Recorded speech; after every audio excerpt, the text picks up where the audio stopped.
today with us Dr. Pavan Duggal. Welcome to BW Business World, sir. Thank you. So to start with, what were your key takeaways from your session, sir? The key takeaways were that there is so much to learn and there's so much happening in different fields of legal discipline. And I was talking specifically about AI and generative artificial intelligence and the kind of legal liability that's likely to come across. So on the panel, we had two thought processes.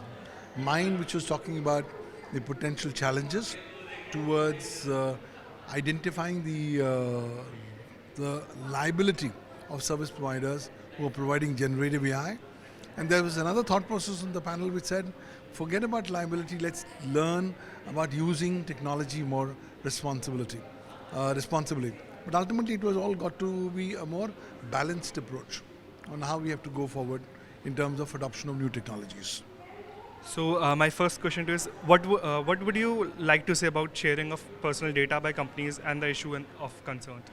Currently, companies are sharing a lot of personal data. Yeah. They are oblivious of the fact that the Digital Personal Data Protection Act 2023 has already been passed and is already the law of the land, except it's not been implemented. So a lot of companies are saying, let me wait till such time it finally gets notified and implemented. Only then will I start complying with it.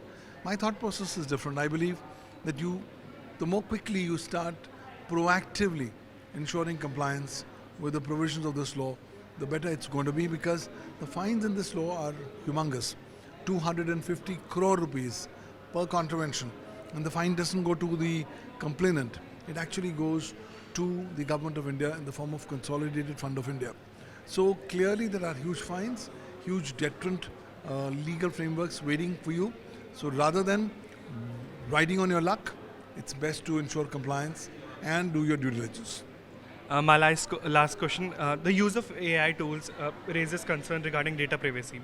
Are any changes required to the data protection regime to protect sensitive data of clients? Well, currently the DPDP Act is only concerned about protection of personal data. However, it's still not gone ahead and dealt with the entire issue of non-personal data. Also, client data is also going to be very significant. There could be client data which is not personal, but equally confidential. And therefore, lawyers and the legal fraternity have an utmost responsibility for purposes of ensuring that at least the confidentiality of such data ought to be appropriately protected. The law hasn't talked much in that particular direction. Also, issues pertaining to cyber security of this kind of data has not been much addressed. The government says it's coming up with a new law on cyber security. Well, till such time the new law comes in, a much more better approach will be that companies must try as far as possible to protect client data. Lawyers must be particularly careful to protect the security, confidentiality and authenticity of client data in case if they don't want to avoid exposure to legal liability for legal consequences. Otherwise, I see a lot of new litigation coming in against stakeholders who are negligent, and as a result of their negligence in cyber security, the data gets compromised and then there are legal consequences. Thank you so much for your information. Thank you, sir.